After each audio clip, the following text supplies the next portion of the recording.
everyone, I am Captain Lakshmi Mohan and today we are going to talk about aviation. So I would want to ask you this question, what do you think is the most safest mode of transportation? What is transportation? Transportation is moving people or objects or payload, any payload, that is baggage, cargo, anything. When you're moving it from one place to another, that service is called as transportation or transportation industry. So which do you think is the safest mode of transportation in this modern world? Alright, you have guessed it right. It is the aviation industry which is the most safest mode of transportation in the transportation industry in itself, compared to railways, compared to roadways, or even compared to ships and waterways. Aviation, that is the airways, are the most safest mode of transportation in the transportation industry. And today we are going to talk about this aviation industry. Now, just an introduction to aviation. Aviation is basically divided in two sections. One is your military and the other one is your civil flying. So in military flying, it is mostly about defense and air force and doing all sorts of crazy maneuvers and everything. It's a really fun thing to do, and whichever country, like for example in India, you will have to go through the Indian Air Force examinations and all the selection procedures in order to get into Indian Air Force and fly the military jets. Whereas in civil aviation, it is a little bit more different than that. It is easier to get in. For example, in military flying or in Air Force flying, you need to have a 6x6 vision and you have to be completely medically fit. But in case you are not medically fit, or in case you are not eligible for Indian Air Force or any military flying, we have other option, that is your civil aviation flying, which may not be as fun as military flying, but civil aviation has its own perks. And let's just talk about what civil aviation is all about. Alright, so civil aviation, the international body that represents the civil aviation is International Civil Aviation Organization.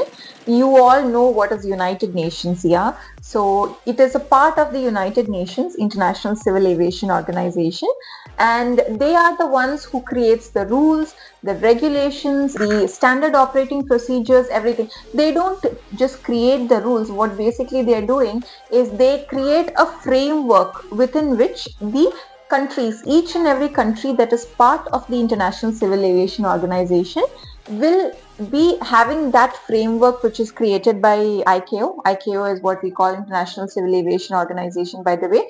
It's just the short form. So ICAO is what puts the frameworks, and within that framework, each and every country will have their own rules and regulations. So I get this question a lot, that if you have one country's license, can you fly in another country? Not really. If you have one country's license, what happens is you will have to convert that flying license into another country, and there are procedures. Each country, it will differ from one country to another.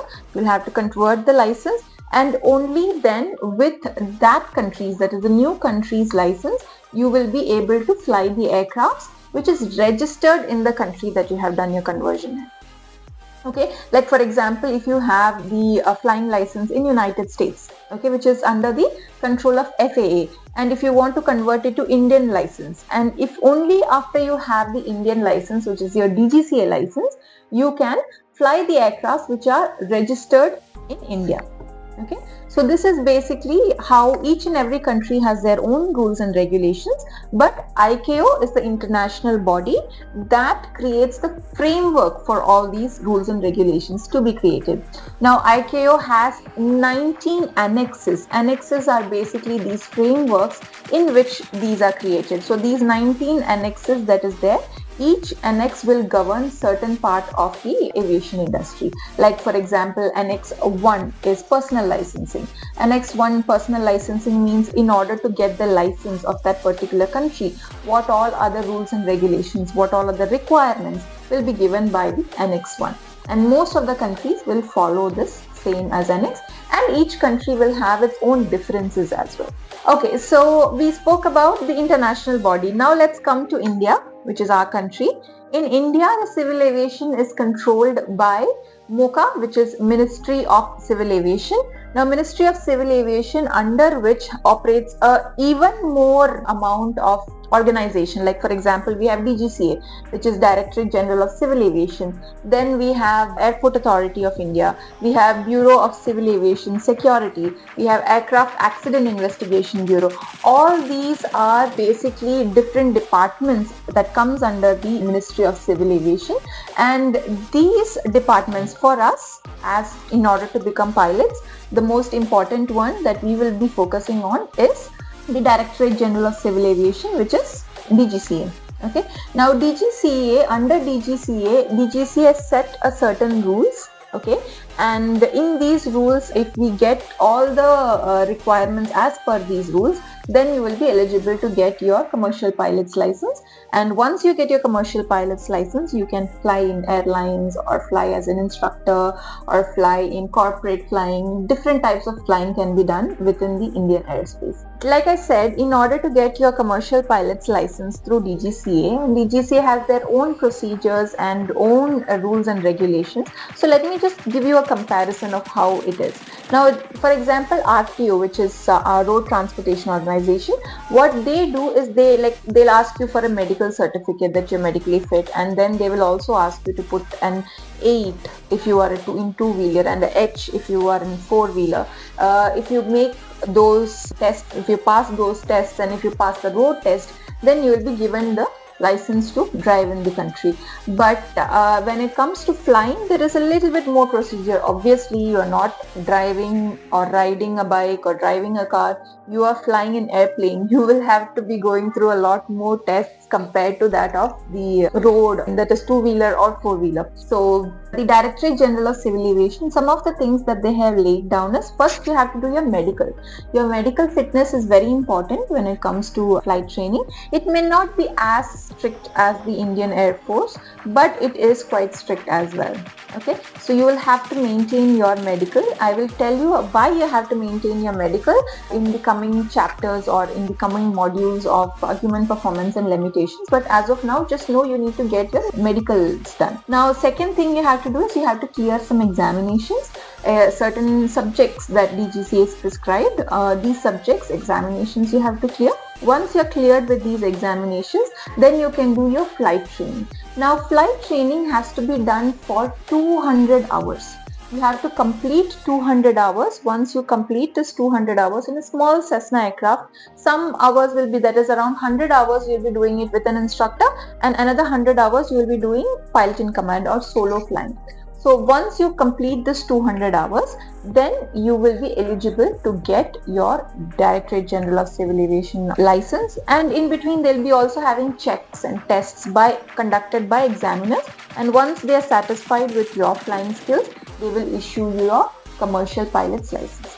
And with that commercial pilot's license, you can apply in airlines, and airlines will put you through another set of series of tests through which you will become one of the pilots of that particular airline which flies in India. Alright, so I was talking about getting into airlines. So what is an airline? An airline is basically a transportation system or a transportation company, air transportation company, which transports payload, that is, it can be passengers or it can be mail and cargo.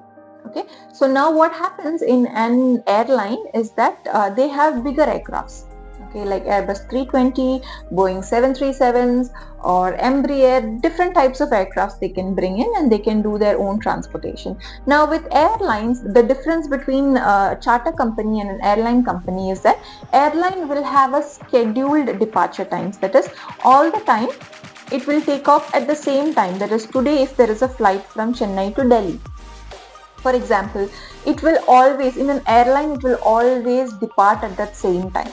Whereas in a charter company, it is not necessary that it is going to be departing at the same time. Okay, so this airlines is basically scheduled air transport operators. Now, in order to become a pilot in a scheduled air transport operator, that is an airline, you have to go through, each airline will have their own sets of elimination process through which they will be taking the pilots. So they will have their own set of standards, how they want their pilots to be. So first they will have a written examination. If you clear the written examination, they'll put you through a psychometry test and skill evaluation. Now the psychometry test is basically analyzing your personality. What kind of personality do you have? what kind of a person you are, what kind of personality do you have, are you a responsible person, are you a team player, do you have leadership qualities, do you have integrity. These are some of the things that they quantify when it comes to psychometry test. Then there is skill evaluation, which is basically your hand-eye coordination, your multitasking, how you can focus on different things at a given point of time. That is, these are different skills that will be tested in your skill evaluation. Then after that, don't be scared. We do have practices for all these things. You can practice, and everything can be learned. All these skills can be practiced and learned. Then we have group discussions or group activities. So in these group activities, you will have to not just be about yourself. How do you work with a team, and how you encourage your team members, and how you take initiative, all that will be judged in the group activity.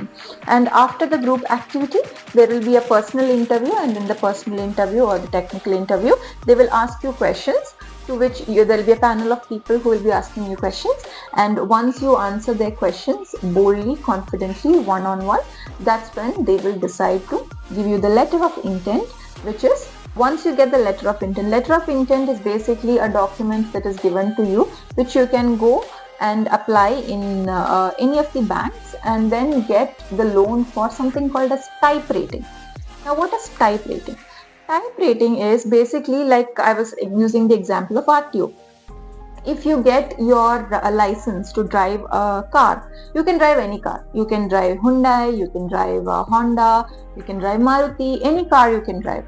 But once you get your commercial pilot's license, it's just that it's not necessary. You cannot fly you can only fly one particular aircraft in which you have done your type rating. For example, now the airline Indigo, okay, they operate an aircraft called Airbus A320, whereas another airline, which is your SpiceJet, they operate Boeing 737. Now, between both of them, if you are type rated in Airbus A320, you cannot fly Boeing 737. Both of them have completely different systems. Okay, so because there are two completely different systems, you have to go through the type rating of one aircraft, then you have to do another type rating for the other aircraft. So there is a difference between them, and this type rating is like a 1.5 month course where you will be taught about this particular aircraft, the systems of the aircraft, and you'll have ground classes which describes the systems of the aircraft. You will be put in a simulator, and that simulator you will be performing different maneuvers, procedures, how things are done in that particular cockpit, which is not going to be the same as the cockpit of a Boeing 737. So this differences is called as the type rating. So it will be different from one aircraft to another. So if you're type rated, like I said, if you're type rated in a Boeing 737, you cannot fly an Airbus A320. So the airline will give you a letter of intent where you can go and get your type rating done. Once you get your type rating done, and then you will be inducted by the airline. The airline will conduct their own training as well. And once they conduct their own training, and then they go through their own procedures, and then you will be released as a first officer in an airline. After becoming first officer, that's not the end of it, just your first step getting into an airline. After you become a first officer or a junior first officer in an airline, then you go on to gain more hours, become a first officer, then you gain more hours, even more hours. Then each airline has their own specific requirements of how much hours you need in order to become a first officer, senior first officer, and then eventually you become the captain of an airline, or captain of an aircraft. Now, being the captain is your ultimate goal. Why?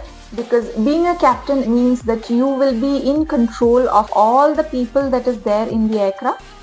That is the cabin crew, the first officer, the passengers. The captain is basically the person who is responsible for the safety of the airline or the safety of the aircraft. Safely transporting the people, the payload, everything from one place to another. Entire thing lies on the shoulders of a captain. So this is what you all have to aspire to become, and this is how in order to become a captain is what I just described. First get your medicals, then get your commercial pilot's license, then get your type rating, get into an airlines, build your hours, and eventually you will become a captain soon. Alright, so I spoke to you about what an airline is. So let me give you a comparison of what an airline is. Okay, now if you want to go from one place to another, let's say you want to go from Chennai to Salem or Chennai to Madurai. Okay, what will you do? You will book a bus. Yes, you have different, you go to any of the apps that give you the booking for these buses. You will go to this app and you will look for different buses. You have different companies which will be with different amenities and with different timings, convenient timings in which you will be going. But these buses every day, for example, in one company, if you say, it will always, the bus will go exactly at the same time and it will reach your destination exactly at the same time. So in the airline is also something similar to that. Just like booking the buses, you also have apps that will help you book for your airlines as well, for air travel as well. So for example, if you go for a flight from Chennai to Delhi, okay, every day the same time there will be a aircraft departing from Chennai to Delhi, that is for that particular airline. So you can book for it, and when you book for it, those seats will be filled up just like you, everybody else will be booking, and then those seats will be filled up, and at that time, regardless of how much passengers are there or not, the aircraft will still take off. So this is the comparison between our normal bus transportation and what it is there in airlines.